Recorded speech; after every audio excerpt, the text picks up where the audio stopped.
dipertimbangkan, hanya ahli yang mereka dipertimbangkan. Inilah ketidakadilan ini.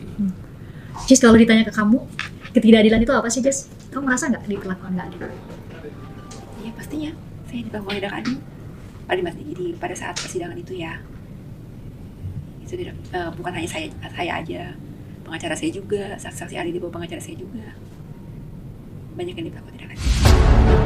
Podcast perdana Jessica Kumala Wongso setelah bebas ya. Ini bersama Bapak Otto Hasibuan, ini podcast bersama ya, di sini bersama Christian Gris ya. Apa yang membuat seorang Otto Hasibuan waktu itu percaya di tengah arus opini publik yang bilang Jess itu sudah pasti bersalah?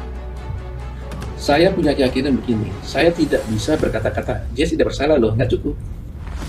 Tapi saya harus buktikan dengan rasional dan bukti-bukti fakta di persidangan bahwa dia tidak bersalah. Jadi bukti-bukti itu merupakan self-explanation.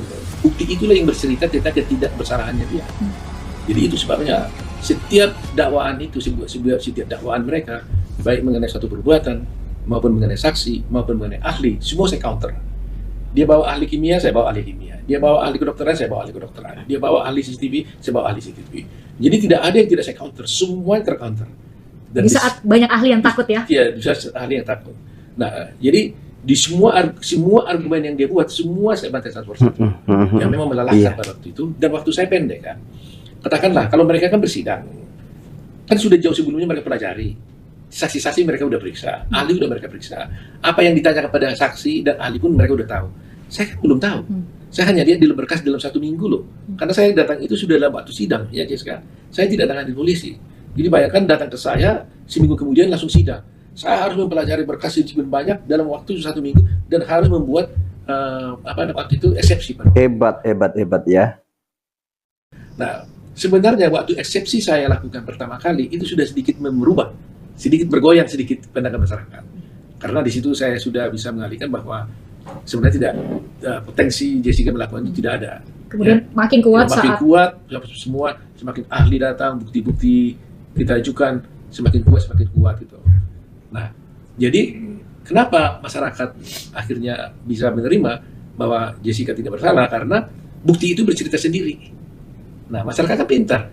Nah, kalau itu tidak dilihat dengan mata kepala sendiri, mungkin nggak bisa kan. Tapi ketika di persidangan mereka melihat bagaimana bukti itu dipresentasikan, bagaimana bukti itu bercerita, akhirnya mereka meyakinkan bahwa ini nggak bersalah.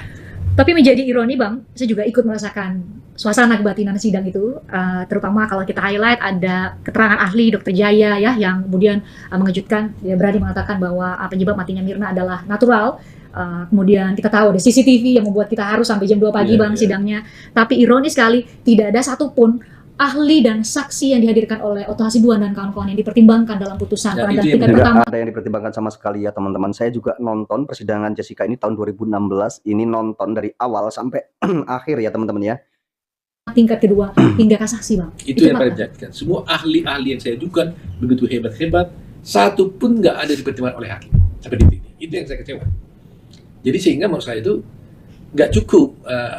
Boleh aja kau bilang bersalah, tapi kasih alasan. Ya, alasanmu itu harus jelas dong.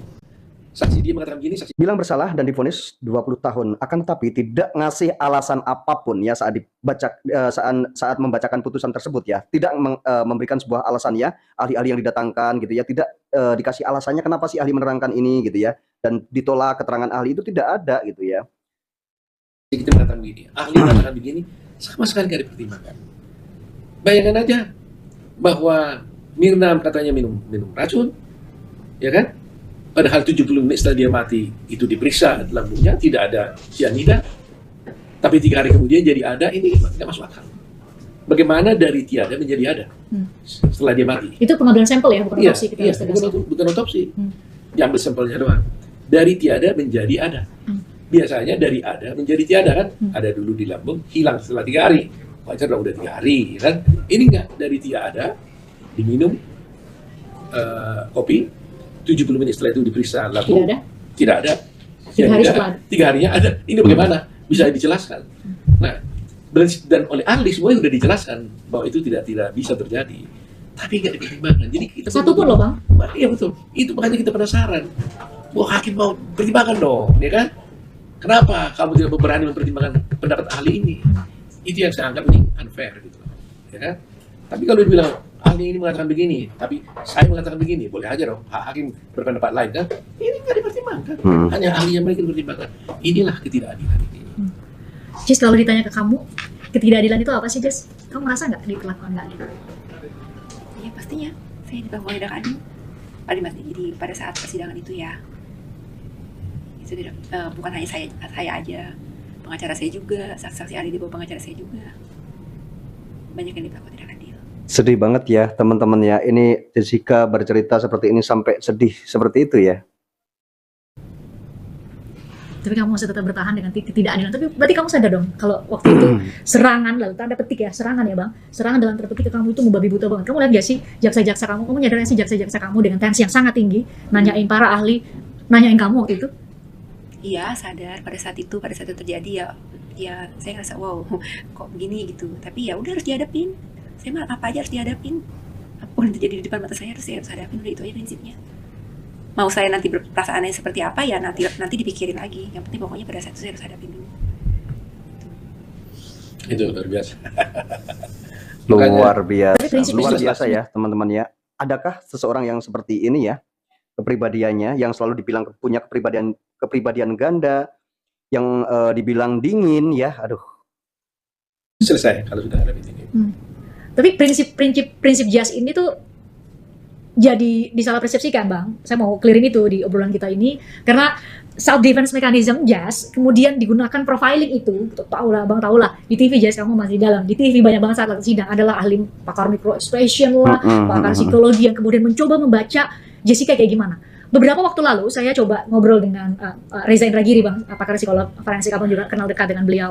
Menarik sekali apa yang dikatakan oleh Reza Indragiri bahwa ketika sebuah sidang mencoba menghadirkan profiling secara psikologi kepada seorang terdakwa, berarti para jaksa itu sadar betul kalau bukti-bukti atau alat bukti yang dia miliki itu lemah. Jadi yang diserang ketika itu 2016 adalah soal Gestur, kepribadian. soal kepribadian ya, itu aja yang diserang, itu memang seperti itu. Itu nggak? Oh iya, karena soal kepribadian itu kan subjektif sekali kan. Ya, subjektif sekali. Ada orang pemarah tapi tidak melakukan pembunuhan. Ada orang yang baik-baik sekali, pendeta umpamanya, rohaniawan, tapi nyata-nyata juga melakukan pembunuhan. Benar. Jadi nggak bisa dipakai ukuran orang baik atau tidak orang baik menjadi bersalah atau tidak bersalah. Ada terlihat baik, tokoh masyarakat, rohaniawan umpamanya kan, tapi bisa saja dalam satu peristiwa dia melakukan pembunuhan itu. Tapi ada seorang penjahat sekalipun, belum tentu dia melakukan pembunuhan pada sebab itu. Contoh, saya bela Joni sendiri. Joni sendiri udah kenal sebagai penjahat. Kenapa? Karena dia sudah kali melakukan kejahatan. Residivis lah ya. Residivis, ya kan. Nah, tetapi dalam kasus yang pada waktu itu saya bela, di mana dituduh membunuh Letkol Steven Adam, ya kan, yang militer yang di Bogor, ternyata akhirnya dia bebas. Waktu dia ditangkap, semua orang bilang udah pasti Joni sendiri itu. Oh, dia residivis. Tapi akhirnya bebas dia, saya bela. Artinya ini membuktikan bahwa meskipun dia seorang residivis, dalam satu peristiwa pembunuhan belum tentu dia yang melakukan. Jadi artinya orang secara psikologis orang itu adalah penjahat, tidak berarti dalam satu peristiwa hukum dia itu adalah pelaku. Gitu loh, tidak mesti. Tetapi orang yang baik pun orangnya bisa saja dalam suatu peristiwa hukum dia pelaku. Nah, itulah kesalahan daripada persidangan ini yang ditampilkan oleh para penuntut umum kan, di justify, dia dijelekkan tentang psikologinya Jessica, dan orang terpengaruh. Nah, padahal dalam hukum nggak boleh itu, nggak boleh. Itu subjektivitas yang dibangun gitu loh. Orang bisa dihukum atau tidak tergantung pada bukti. Bukan persepsi. Bukan persepsi. Bukti adalah bukti. Bahkan jangan sampai pula ada hakim memutuskan sesuatu berdasarkan keyakinan dulu, baru dicari buktinya. Kalau di kasusnya Jess, abang lihat Ya begitu. berdasarkan pada apa? Dia feeling dulu. Karena persepsi tadi. Feeling dia Karena persepsinya dibilang dia orang dengan jahat, lantas terbentuk keyakinannya. Dari keyakinannya baru dicarinya alasan untuk menyatakan dia bersalah. Seharusnya kan tidak. Dia harus cari dulu. Ada bukti nggak? Ada saksi nggak? Betul, harusnya dicari dulu bukti atau saksi, baru dinyatakan orang itu bersalah. Ya, bukan dinyatakan bersalah baru dicari alat buktinya atau barang buktinya, ya kan? Itu yang salah ya. Yang melihat ada otopsi nggak, ya kan? Apa sebabnya mati? Racun cyanida di mana adanya? Dia harus lihat dulu. Kalau ternyata nggak ada saksi, nggak ada bukti dan sebagainya, maka tidak mungkin timbul keyakinannya. Iya betul, Ya kan? Tapi kalau bukti ini menunjukkan ada fakta-fakta dia melakukan, barulah dari bukti ini timbullah keyakinannya.